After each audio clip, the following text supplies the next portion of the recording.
Selamat sore Mbak Maudi. Jadi Mbak Maudi ini adalah koordinator untuk PKBI Nusa Tenggara Timur ya.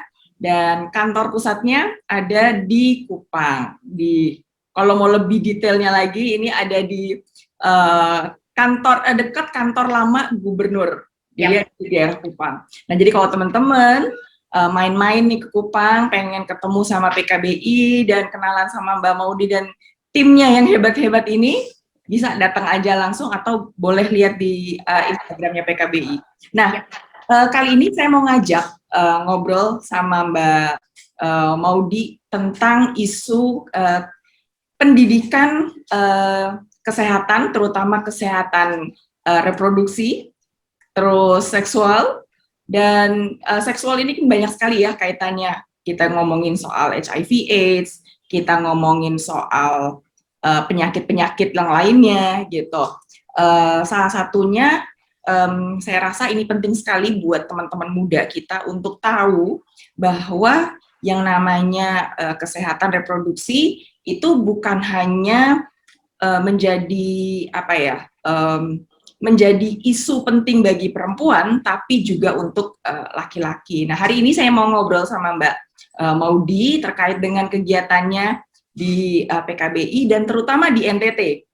Nah, Mbak Maudi, boleh nggak dikenalkan sedikit nih apa aja sih kegiatannya PKBI saat ini? Ya, halo selamat sore Mbak Erika. Halo selamat sore semuanya. Saya Maudi Taufan dari PKBI NTT. Sejauh ini kegiatan PKBI NTT sendiri sebenarnya sudah ada dari tahun 78 di NTT. Saya tergabung itu di waktu SMA 2005. Itu sudah banyak sekali aktivitas-aktivitas yang dilakukan oleh PKBI NTT. Saya waktu itu gabung di program remajanya dan sampai dengan sekarang program remaja itu tetap jalan. Kalau pertanyaannya adalah apa saja yang sudah kemudian dilakukan oleh PKBI di daerah Nusa Tenggara Timur, tentu dari tahun 78 sampai dengan sekarang itu banyak banget ya Mbak. Jadi kalau disebutin ini bisa sampai pagi. Panjang sekali ini. Panjang ini. Tapi saya yang menjadi seru adalah saya kemudian setelah 2005 tergabung di PKBI, saya menjelajah kemana-mana dulu, kemudian baru balik lagi di PKBI NTT itu 2018 dan dipercaya untuk menjabat sebagai direktur eksekutif daerahnya. Ya, di tahun 2018 itu, dan menjadi sangat menantang sebenarnya bagaimana bisa kembali lagi ke daerah, kemudian membangun lagi apa yang sudah dilakukan oleh PKBI dari tahun 78 itu. Dan aktivitas yang sejauh ini kita lakukan dari tahun 2018 itu adalah yang pertama ada usaha-usaha preventif yang dilakukan dalam hal bagaimana kemudian mencegah terjadinya kekerasan terhadap perempuan dan anak di daerah Nusa Tenggara Timur. Edukasi diberikan kepada setiap orang, mulai dari teman-teman remaja yang di usia 10 tahun ke atas, kemudian seluruh masyarakat juga, tidak hanya perempuan, kita juga mencoba untuk mengedukasi juga kelompok laki-laki juga, karena ketika kemudian perempuannya berdaya tapi tidak juga didukung oleh laki-laki, maka itu menjadi pekerjaan yang sedikit lebih repot gitu. Jadi bagaimana sebenarnya bisa ada kolaborasi bersama. Untuk usaha preventif itu yang kita lakukan, mengedukasi, melakukan sosialisasi, melakukan kampanye-kampanye untuk kekerasan seksual, kekerasan berbasis gender, itu kita karena mandat kita ada di situ, hak kesehatan seksual dan reproduksi, kita bermain di situ.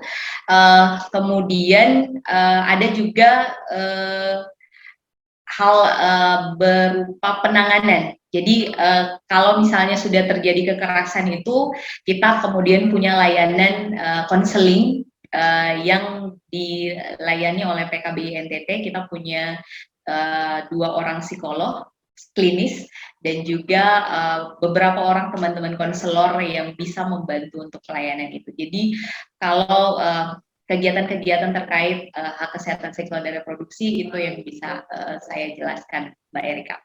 Oke, nah ini menarik banget nih kegiatannya. Tapi yang lebih menarik yang mau saya tanyakan adalah apa yang membuat Mbak Maudy kemudian tertarik ya ikut masuk ke PKBI dari tahun 2005. Pasti kan ada sesuatu ya triggernya gitu ya yang membuat harus nih masuk di isu ini. Iya, sebenarnya 2005 ini kalau boleh jujur, awalnya sebenarnya karena PKBI itu punya satu program namanya Youth Center. Youth Center ini pusat pelatihan untuk remaja. Jadi selain diisi isu-isu tentang hak kesehatan seksual dan reproduksi, kita juga bisa mengasah minat dan bakat kita di sana gitu. Salah satu hal yang menarik saat itu ya, saya ingat betul 2005 itu kursus bahasa Inggris gratis yang disediakan oleh PKBI saat itu. Dan jadi karena pengumuman itu ada gitu ya, terdengar bahwa oh ini ada nih tempat untuk kursus bahasa Inggris gratis gitu. Dan di situ banyak teman-teman remaja. Akhirnya kemudian tertarik untuk gabung. Waktu datang gitu ketemu banyak orang di situ, wah menarik sekali gitu. Ternyata ternyata tidak kaku ya di PKBI itu gitu. Ketemu banyak orang, kemudian kita bisa belajar apa yang kita mau karena saya waktu itu tujuannya adalah belajar bahasa Inggris. Tapi kemudian saya belajar juga tentang isu-isu terkait hak kesehatan seksual dan reproduksi yang tidak didapat di rumah. Nggak dapat di rumah sama sekali, nggak dapat di lingkungan sekolah, nggak dapat sama sekali. 2005 itu kan semuanya serba tertutup, semuanya serba tabu gitu. Kita mau ngomongin organ reproduksi aja, waduh, nggak berani kita kan gitu. Segala malu, tabu gitu. Sehingga kemudian saya dapat tempat ini, wah ini keren banget gitu. Dan itu yang memotivasi saya untuk tetap ada di PKBI. Dari 2005 itu berkegiatan bersama dengan teman-teman remaja di PKBI NTT, dan setelah kemana-mana akhirnya balik lagi nih PKBI gitu, karena ternyata panggilan itu masih ada gitu. Tidak bisa ke lain hati ya? Gimana? Tidak bisa ke lain hati. Ya, ternyata nggak bisa pindah ke lain hati. Gitu. Akhirnya balik lagi PKBI 2018 itu, Mbak Erika. Oke, nah kalau tadi kan Mbak Maudy bilang tertarik karena ada si youth centernya ini, di mana dia bisa youth center ini menjadi kayak semacam ruang bagi anak-anak muda mungkin belajar. Kalau Mbak Maudy mungkin pintu masuknya belajar bahasa Inggris gitu ya. Nah, tapi kalau sekarang nih Mbak Maudy, ada nggak sih yang berubah dari anak-anak muda, terutama mungkin di Kupang kali ya, karena kan Kupang tuh sekarang termasuk salah satu daerah di NTT yang besar gitu, seperti kota lah dia kan gitu, kekotaannya kalau di daerah timur. Nah, ada yang berubah nggak sih Mbak, misalnya cara berpikirnya, terus mungkin pergaulannya yang tidak Mbak mau dilihat sebelumnya? Kalau terkait dengan perbedaan, pasti ada perbedaan gitu. Kalau 2005 itu penggunaan handphone, gadget itu kan baru bisa dihitung jari lah siapa yang punya itu gitu. Akses terhadap internet itu nggak semua orang juga mau dan melakukan akses itu gitu. Waktu 2005 juga masih banyak semuanya serba manual kan, mencatat kayak gitu. Nah, kalau di yang remaja sekarang itu jauh lebih terbuka ya. Internetnya, informasinya jauh lebih cepat. Pertukaran informasinya itu cepat gitu. Nah, bagaimana sebenarnya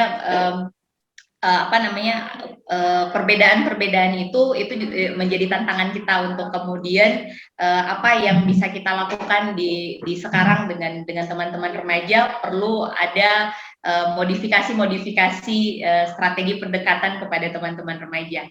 Nah, khususnya dalam hal informasi-informasi yang didapat lewat internet. Apalagi bicara tentang hak kesehatan seksual dan reproduksi, yang di situ bicara soal bagaimana kemudian merawat organ reproduksi, bicara tentang pendidikan seksual, yang sampai dengan sekarang ini orang masih berpikir bahwa kalau kita ngomongin pendidikan seksual, kita ngajarin anak-anak untuk hubungan seksual gitu, ngajarin teman-teman remaja untuk gimana sih melakukan hubungan seksual gitu. Padahal nggak seperti itu gitu, nggak sedangkal itu gitu. Ya.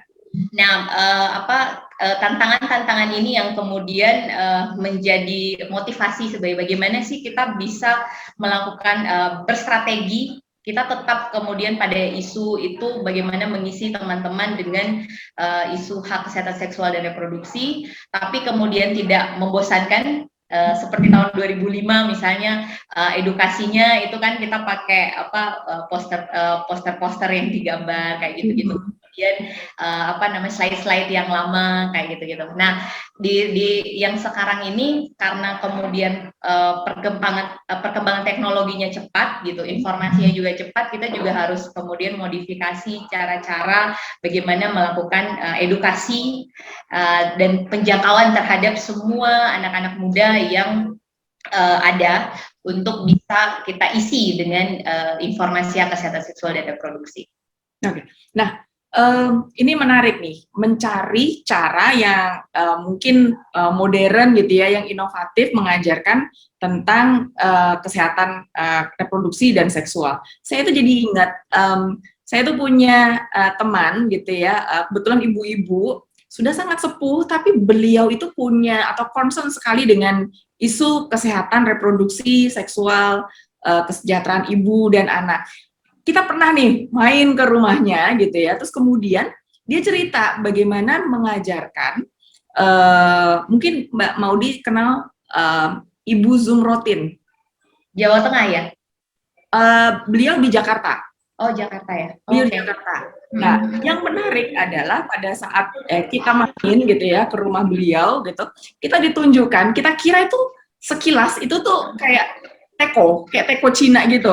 Ternyata teko itu bagian gagangnya itu berbentuk alat kelamin laki-laki. Siap, ya. Nah, jadi itu akhirnya dipakai sebagai salah satu yang fun gitu ya untuk ngomongin soal organ reproduksi. Dan saya nggak tahu apakah di PKBI juga memakai semacam alat peraga seperti itu gitu ya, atau gimana nih Mbak? Ini lebih fun ya? Ya, benar-benar. Kalau yang sekarang ini memang kita dengan teman-teman remaja, mereka kan punya ya produk-produknya gitu. Ada yang kemudian ketika datang ke sini tuh bawa penis buatan gitu, yang dari plastik ya, apa sih? Yang silikon karet gitu. Oh, oke. Tapi kemudian itu bisa jadi bahan diskusi gitu loh. Kita memulai dengan hal-hal itu. Jadi kalau dulu kan boro-boro ya punya itu gitu loh. Boro-boro punya alat-alat itu. Kalau sekarang mungkin mereka orang tua. Ya, betul. Kalau sekarang mereka mudah mengaksesnya. Tapi kemudian apakah mereka tahu informasi tentang itu gitu? Apakah kemudian mereka punya informasi yang benar dan bertanggung jawab? Itu kuncinya, itu pertanyaan kuncinya. Jangan-jangan mereka cuman megang itu aja gitu. Mereka cuman punya kondom misalnya, tapi kemudian mereka nggak tahu nih sebenarnya untuk apa sih gitu. Cuman mereka mudah mengaksesnya. Nah, hal-hal itu yang kita mencari pintu-pintu masuk itu. Kita memulai diskusi dengan hal-hal yang itu dan membuatnya sesantai mungkin, tidak mengintimidasi, tidak membuat teman-teman remaja merasa terhakimi dengan memiliki itu, tetapi informasinya juga kita isi gitu, sehingga mereka boleh punya, tapi mereka juga punya informasi, memiliki informasi, dan mereka bertanggung jawab dengan apa yang mereka punya gitu Mbak Erika. Nah, sekarang kalau misalnya anak-anak muda mungkin kan lebih terbuka ya berpikirnya atau bertindaknya gitu ya. Nah, yang jadi kendala adalah ketika ketemu dengan orang tuanya gitu. Ya. Pernah nggak sih Mbak ada misalnya kayak ketemu orang tua yang dia menentang gitu ya anaknya untuk ikut belajar soal kesehatan reproduksi dan seksual ini dengan berbagai macam alasan? Kalau yang sekarang ini sih sejak tahun 2018 syukur kepada Tuhan kita belum ada ya yang ada orang tua yang kemudian melarang atau menentang anaknya jangan gitu. Saya nggak tahu apa mungkin karena orang tuanya merasa bersyukur gitu ya karena udah ada lembaga yang bisa membantu. Mungkin juga karena itu. Tapi waktu zaman saya dulu itu banyak sih gitu.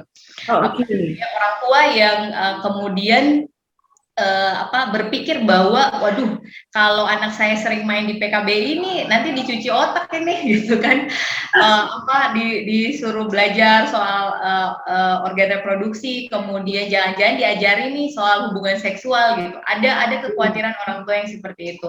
Nah betapa menariknya program di PKBI itu adalah tidak hanya ke remajanya tapi orang tuanya juga kemudian diundang diskusi dengan orang tua itu juga dilakukan oleh PKBI gitu untuk kemudian kita punya satu perspektif yang sama bahwa PKBI ini tidak sedang mengajarkan sesuatu hal yang ditakutkan oleh orang tua tetapi apa yang kemudian orang tua mungkin belum berani untuk bicara kepada teman-teman remaja karena tadi tabu tadi karena malu tadi mungkin juga ini PKBI bisa menjadi jembatan gitu bisa membantu teman-teman remaja untuk dapatkan informasi tentang apa sih yang terjadi di dalam dirinya, perubahan yang terjadi dalam dirinya yang tidak dia dapat di tempat lain, kayak gitu, Mbak.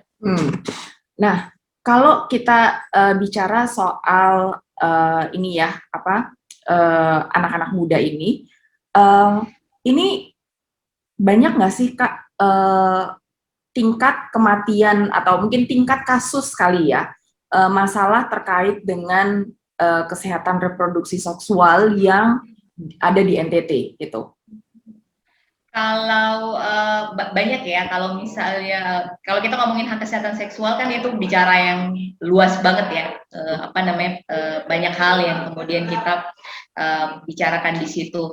Nah mungkin kalau kita lebih khususkan nih kayak misalnya angka HIV nih di NTT gitu, yang ada anak mudanya ada juga gitu, anak muda yang kemudian kena HIV gitu. Kemudian kasus misalnya kehamilan tidak diinginkan gitu. Kehamilan tidak diinginkan kemudian karena tidak diinginkan akhirnya mengakses aborsi yang tidak aman gitu. Dan kemudian terjadi pendarahan misalnya yang kesakitan pasca melakukan aborsi yang tidak aman itu gitu. Nah, kalau survei sendiri kita kemarin sempat melakukan survei sih Mbak 2020 kemarin. PKBI NTT bikin survei di 5 kabupaten kota, tapi memang lebih ke apa sih aktivitas yang dilakukan saat pacaran gitu. Dan menariknya tuh hampir di semua kabupaten kota tuh kalau ngomongin hubungan seksual dalam aktivitas pacaran itu udah biasa gitu. Ada yang berganti-ganti pasangan kayak gitu. Jadi kemudian ada yang nggak pakai kondom kayak gitu.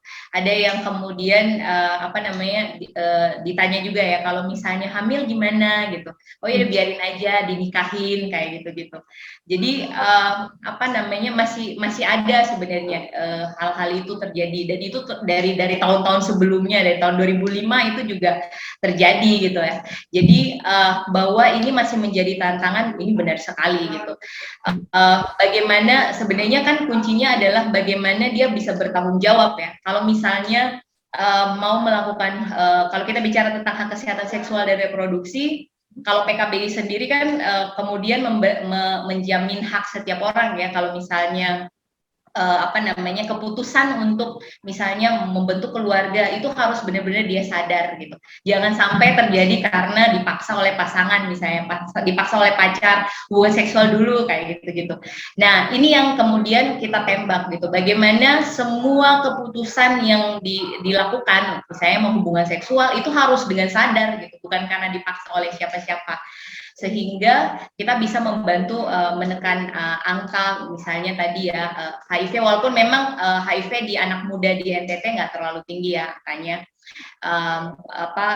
Aborsi, kematian karena aborsi juga akhir-akhir ini memang nggak terlalu banyak angka yang nggak terlalu banyak data yang keluar dari itu ya, entah karena memang tidak ada yang melakukan penelitian itu atau memang nggak ada data terkait itu gitu. Tapi so far sih belum ada informasi dari media cetak maupun media elektronik yang menyampaikan bahwa ada tinggi angka itu sih belum ada sih, Mbak. Oke, nah ini kalau misalnya kita bicara nih soal NTT gitu ya secara keseluruhan, ada nggak tantangan yang dihadapi sama Mbak Maudy dan teman-teman PKBI ketika mensosialisasikan nih terkait dengan kesehatan reproduksi dan seksual? Kan ini di NTT ini kan termasuk agak kompleks ya gitu, terutama karena banyak suku gitu ya, banyak tinggal di daerah-daerah terpencil gitu. Nah ini apa yang menjadi tantangannya? Ya, di NTT ini sebenarnya budaya patriarkinya sangat tinggi ya. Bagaimana kemudian posisi-posisi laki-laki itu menjadi eksklusif dalam beberapa hal gitu. Misalnya ketika acara-acara adat, kemudian laki-laki yang punya hak untuk banyak ngomong gitu. Dan kelompok laki-laki kemudian duduknya sendiri kayak gitu-gitu. Yang perempuan itu punya posisi duduk yang berbeda gitu, dan tidak kemudian punya kesempatan untuk berbicara yang sama. Nah itu juga sebenarnya terjadi juga gitu. Ketika kemudian kita melakukan sosialisasi tentang hak kesehatan seksual ini kepada masyarakat, khususnya tentang gender ya, bagaimana kemudian laki-laki dan perempuan perlu mendapatkan porsi yang sama kayak gitu ya. Bagaimana perlu dilibatkan, perempuan juga perlu dilibatkan gitu, perlu mendapatkan akses pendidikan yang kayak gitu-gitu. Nah, untuk beberapa orang yang kemudian open minded ya itu tidak menjadi masalah, tetapi ada di lokasi-lokasi tertentu yang kemudian ini ngapain sih PKBI gitu datang dengan informasi yang kemudian bikin istri atau bikin anak perempuan saya atau bikin saya terganggu gitu sebagai laki-laki, karena ini sudah turun temurun dipraktekkan gitu, harus menghargai laki-laki ya gitu, makan laki-laki harus duluan yang seperti itu. Nah kemudian apa sih yang kita menemui tantangan-tantangan itu, tetapi kita punya strateginya sebenarnya, bagaimana melibatkan juga kelompok-kelompok misalnya tokoh-tokoh agama, karena kalau NTT ini kuat ya, untuk pengaruh tokoh agama itu sangat kuat. Jadi bagaimana sebenarnya pendekatan-pendekatan dengan tokoh kuncinya, siapa sih tokoh gitu, yang bisa kemudian kita ajak untuk bisa menyampaikan apa yang kita ingin sampaikan, dan ternyata itu tidak kemudian tidak berdampak negatif loh ke masyarakat, nggak ada maksud untuk mencapai dampak negatif itu gitu. Nah itu yang kita lakukan, Mbak Erika. Oke. Nah boleh tahu nggak nih Mbak, berapa sih jumlah kasus terkait dengan ini ya, kesehatan seksual dan reproduksi yang ada di NTT, misalnya kayak kasus jumlah misalnya HIV/AIDS-nya gitu, terus kemudian mungkin kematian ibu dan anak, pernikahan anak gitu, karena saya tahu pernikahan anak juga tinggi sekali nih di NTT. Benar-benar. Kalau data pastinya saya nggak hafal ya Mbak, tapi kalau untuk kasus HIV dan AIDS sendiri itu ada satu lembaga khusus yang kemudian yang setiap bulannya itu selalu mengupdate data tentang HIV dan AIDS, itu Komisi Penanggulangan AIDS, dan di provinsi, kabupaten, kota itu masih ada di NTT gitu. Kalau soal data perkawinan anak, perkawinan usia dini itu saya rasa kemarin tuh banyak orang yang nyari data itu ke kita gitu. Oke. Ada nggak sih gitu yang kemudian mengumpulkan itu? Kayaknya kalau organisasi atau lembaga yang kemudian khusus untuk ngumpulin data itu kayak belum ada apa namanya organisasi atau lembaga yang khusus ngumpulin data tentang jumlah anak yang menikah di bawah usia 18 tahun. Ya anak berarti di bawah 18 tahun ya gitu. Nah, sejauh ini belum ada. Jadi kalau datanya sih kalau pertanyaan berapa sih jumlah datanya, saya nggak punya data pastinya gitu. Tapi kemudian kita bisa kemudian akses di beberapa lembaga yang apa namanya punya data-data ini gitu, Mbak. Oke. Nah, tadi Mbak Maudy cerita tentang ada relawan ya yang mendampingi teman-teman gitu. Boleh ceritain nggak tugasnya relawan-relawan ini nih apa aja? Ya, kita punya relawan sebenarnya. Saya sejak 2018 balik lagi ke sini. Yang di otak saya pertama adalah berinvestasi dengan remaja gitu. Karena ketika remaja ini kemudian kita isi dengan hal-hal yang baik gitu ya, apa namanya, ini kemudian kita masih bisa ngebentuknya gitu, kita masih bisa mengarahkannya gitu. Sementara kalau orang dewasa memang agak lebih susah ya, karena apa yang sudah turun temurun dilakukan, kemudian mau sampai terjadi perubahan perilaku itu bukan hal yang mudah gitu. Menurut saya memang lebih mudah itu apa namanya dengan teman-teman remaja. Nah ini yang kemudian saya dan teman-teman di PKBI NTT coba kita kembangkan gitu. Di PKBI ini ada forum remaja yang isinya teman-teman remaja, mereka yang kemudian diberikan ruang untuk juga mengidentifikasi apa sih yang terjadi gitu, apa sih masalah di lingkungan kalian gitu, dan kita nggak mengintervensi gitu. Kita kemudian duduk di situ untuk kemudian mendengarkan mereka.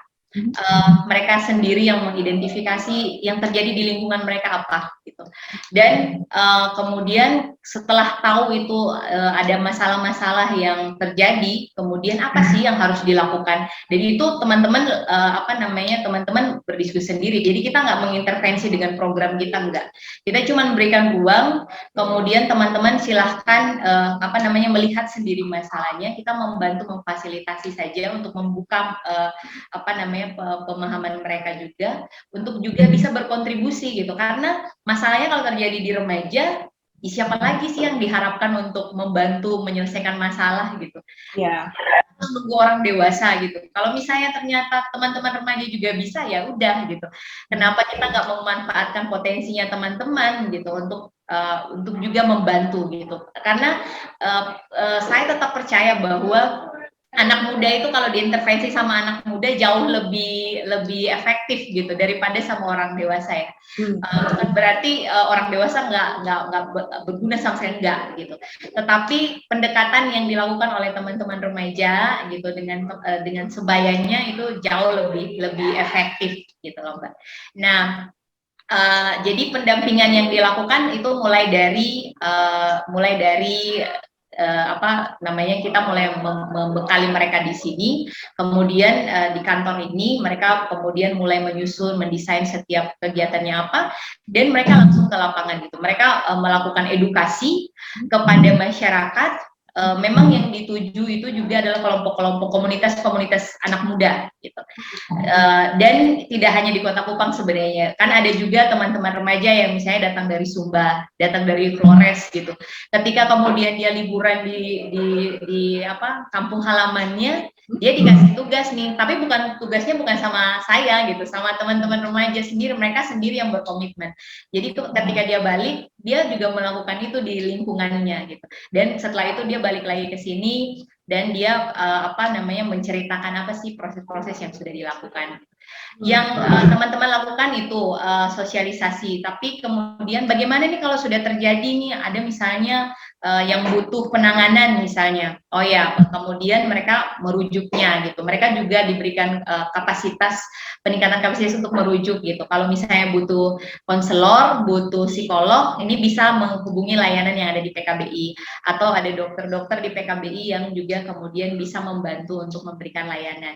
Memang apa namanya kalau misalnya layanannya sendiri online ya, karena kan kantornya PKBI ada di Kupang gitu. Sementara kita belum ada kantor cabang di Flores dan juga di Sumba gitu. Tapi semoga nanti suatu saat kita akan ada kantor di sana, jadi layanannya. Amin. Semoga wilayah kerja PKBI di NTT semakin luas di daerah ini. Amin. Nah, tadi terkait dengan teman-teman relawan muda ini gitu ya. Jadi ya saya setuju banget karena ya biasanya teman-teman muda punya bahasa sendiri, punya cara sendiri karena mereka merasa bahwa seusia gitu ya, sepantaran, teman main gitu ya. Jadi lebih bisa diterima pendekatannya gitu karena bukan menggurui ya kalau sesama anak muda, mereka lebih curhat, cerita gitu. Nah, hasil-hasil misalnya apakah dari teman-teman relawan itu yang misalnya balik lagi nih mereka ke Kupang gitu, ada nggak yang melaporkan gitu tentang daerahnya, terus kemudian minta PKBI untuk bisa nggak bikinin program di daerahnya?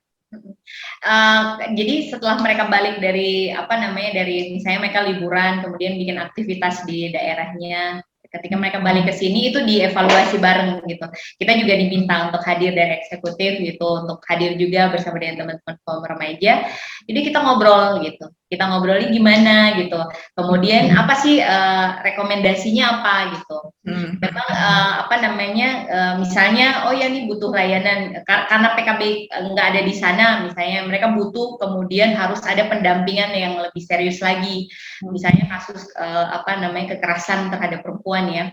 Nah, sebenarnya kan PKBI bisa kerja kolaborasi juga gitu dengan mitra-mitra yang lainnya yang selama ini memang punya base di wilayah-wilayah yang nggak ada PKBI-nya gitu. Jadi kita bisa membantu menghubungkan. Jadi, tugasnya PKBI akhirnya di situ gitu. Kita bantu untuk hubungin oh ya kalau di Sumba misalnya ada yayasan apa gitu. Kemudian kita bisa rujuk ke sana gitu sehingga nanti dibantu sama teman-teman untuk melakukan kegiatan-kegiatan misalnya pendampingan yang lebih dalam lagi gitu. Kayak gitu-gitu Mbak Erika kerjanya kita.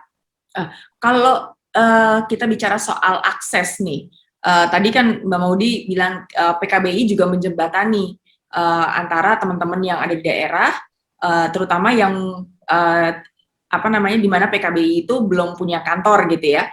Nah, kalau kita bicara soal akses nih, akses terhadap kesehatan gitu atau akses terhadap misalnya dokter gitu, ada persoalan apa nih Mbak yang paling penting di sana dan sebenarnya urgent sekali ini untuk ditingkatkan misalnya? Kalau misalnya untuk sumber daya manusia misalnya akses terhadap pelayanan kesehatan ya, kayak kemarin kita di Saburai Jua gitu, itu salah satu contoh kabupaten ya, yang kemudian kita datengin untuk ada beberapa kegiatan yang kita lakukan di sana gitu. Sebenarnya memang persoalannya juga ada pada sumber daya manusia yang kurang ya, misalnya dokter gitu ya, nggak banyak gitu sehingga kemudian pelayanannya juga nggak bisa menjangkau banyak orang. Misalnya satu dokter harus berapa 1.000 orang gitu kan, kayak itu nggak ini banget ya, karena satu dokter harus melayani lebih dari 100 orang misalnya kayak gitu, dan lokasi-lokasinya kemudian juga sangat jauh-jauh gitu ya, bagaimana akses dokter bisa sampai kepada mereka sehingga kemudian pengobatan-pengobatan sendirian tradisional yang dari dulu kala gitu ya, yang turun-temurun itu kemudian masih tetap dilakukan. Bahkan praktek-praktek misalnya saya nggak bisa kemudian langsung mencap ini sebagai penyebab ya dari segala sesuatu, tapi misalnya ada contohnya kayak misalnya praktek karena selama ini nggak pernah, mungkin pernah juga ya, tetapi karena turun-temurun kemudian ini menjadi praktek yang sering dilakukan, misalnya bayi yang baru lahir kemudian kalau nangis-nangis, oh ya bayinya lapar itu, kemudian harus dikasih makanan tradisional yang dari NTT, khususnya kalau dari Sabu itu kan gula sabu ya. Harus dikasih minuman gula sabu biar bayinya nggak lagi rewel gitu. Nah, dan praktek-praktek itu kan kemudian terjadi terus gitu. Nah, apakah selama ini nggak ada orang gitu yang ngasih tahu bahwa sebenarnya nggak boleh gitu? Yaitu tadi sumber daya manusia yang juga sedikit, apa namanya, tenaga-tenaga ahli misalnya ahli gizi kayak gitu-gitu yang tidak banyak, tetapi juga apa namanya, harus berjuang, harus menabrak apa yang selama ini praktek-praktek kebiasaan-kebiasaan yang sudah mendarah daging gitu, yang akhirnya berdampak pada ya bisa jadi ya stunting kayak gitu, gizi buruk itu bisa jadi, tapi mungkin kita perlu harus ada penelitian khusus tentang itu gitu. Jadi bahwa apa namanya, akses itu kemudian akses terhadap pelayanan kesehatan, terhadap informasi itu kemudian memang kalau sampai ke pelosok-pelosok itu belum ya, apalagi karena NTT ini provinsi kepulauan ya. Jadi kalau apa namanya, semuanya ada di Kupang gitu. Bagaimana yang di pelosok-pelosok itu kita nggak bisa mudah menjangkaunya gitu. Sehingga memang ada hal-hal terkait akses itu yang menjadi kendala kita juga.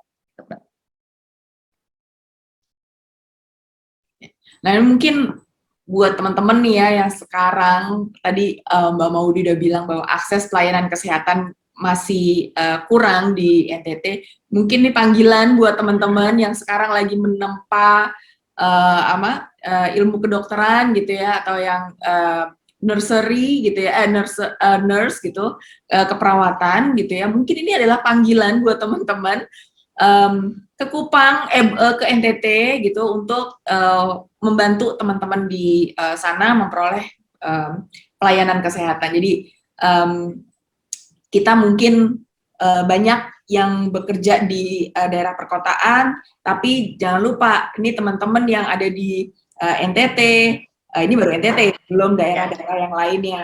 Ternyata banyak sekali yang membutuhkan pelayanan kesehatan. Dan terus terakhir nih Mbak Maudy, apa pesan-pesan Mbak Maudy nih buat teman-teman muda? Ya, saya itu selalu bersemangat kalau sama teman-teman muda gitu. Kadang-kadang saya tuh suka di apa namanya, ditanyain ya sama orang gitu, ngapain sih gitu loh. Kayak apa namanya, kan kalau dengan teman-teman remaja itu kita kemudian harus punya apa namanya, dada yang lapang gitu ya, untuk kemudian menerima banyak yang kemudian harus melakukan kesalahan-kesalahan gitu. Tapi kalau saya sebenarnya nggak apa-apa gitu. Kalau mereka kemudian apa namanya, dilibatkan, kemudian misalnya dia bikin salah gitu ya, ya udah nggak apa-apa gitu, kita sama-sama gitu, kita sama-sama bantu gimana sih caranya gitu. Oh ya, kamu sudah terjun gitu, kemudian apa namanya, kamu bikin kesalahan tapi kamu belajar dari sini gitu, jadi biar dia nemuin sendiri gitu. Nah itu yang apa namanya, yang selama ini saya buat dengan teman-teman gitu. Saya ngasih ruang seluas-luasnya, silakan kamu boleh mikirin apa aja, coba kamu kerjakan, nanti kita akan lihat sama-sama bener nggak sih gitu, kemarin strategi kamu bener nggak sih gitu. Jadi saya mencoba untuk tidak menjadi guru, tidak menjadi hakim gitu, silakan gitu, nanti kita akan apa namanya, kita akan diskusikan gitu, sehingga saya punya apa namanya, karena saya percaya gitu bahwa teman-teman remaja itu mereka punya banyak hal gitu, punya potensi yang sebenarnya selama ini nggak ada ruang aja gitu. Kalau mereka kemudian dikasih ruang gitu untuk melakukan hal-hal yang luar biasa, itu akan keluar gitu. Kita cuman apa namanya, perlu sabar gitu. Kemudian kita kasih ruang, kita perlu sabar gitu dengan mereka berproses, dan mereka akan menghasilkan ide-ide yang luar biasa. Nah itu pesan saya untuk teman-teman remaja, jangan berpikir useless ya. Kalian semua itu punya potensi yang luar biasa gitu. Jadi gali, temukan apa sih yang kamu punya, potensi apa yang kamu punya, kemudian kamu perlu cari ruang untuk kamu mengembangkan itu, dan harus bangga jadi diri kamu gitu, untuk berkontribusi juga, bahwa anak muda itu punya potensi untuk berkontribusi, jadi jangan takut untuk berkontribusi. Kita anak muda itu adalah generasi selanjutnya gitu, jadi cerminan generasi selanjutnya itu ada di anak muda gitu, ada di teman-teman remaja. Jadi kalau misalnya teman-teman remajanya kita berinvestasi dengan baik dengan teman-teman remaja, kita pasti akan kemudian menuai sesuatu yang baik nanti, bukan nggak sekarang, tapi nanti kita akan menuai sesuatu yang baik di masa yang akan datang, gitu Mbak. Oke, terima kasih sekali Mbak Maudi buat ngobrolnya, buat sharingnya. Ingat pesannya Mbak Maudi tadi bahwa anak-anak muda itu harus punya pikiran yang progresif, gitu ya. Kita harus punya pikiran yang positif juga, bahwa sebagai anak muda itu pastinya punya potensi-potensi yang mungkin selama ini terpendam, ya, belum tergali secara maksimal. Nah, temukan potensi-potensi itu. Salurannya banyak, kayak tadi Mbak Maudi tiba-tiba ikut youth center-nya PKBI tahun 2005. Ternyata sekarang Kak Maudi menduduki sebagai direktur PKBI NTT, bisa berkarya buat NTT. Mungkin sekarang baru kantornya baru ada di Kupang sama ada di Belu ya? Ya, Belu ya, Kabupaten Kupang sama Kota Kupang. Kota Kupang, Kabupaten Kupang ada di Belu. Tapi geraknya, langkahnya ternyata sudah sampai daerah-daerah yang lainnya. Jadi kita doakan juga buat teman-teman PKBI, Mbak Maudi dan teman-teman, supaya PKBI ke depan terus bisa memberikan inspirasi buat teman-teman muda, bisa membawa perubahan yang lebih baik lagi buat teman-teman muda di NTT. Terima kasih Kak Maudi. Terima kasih banyak Mbak Erika.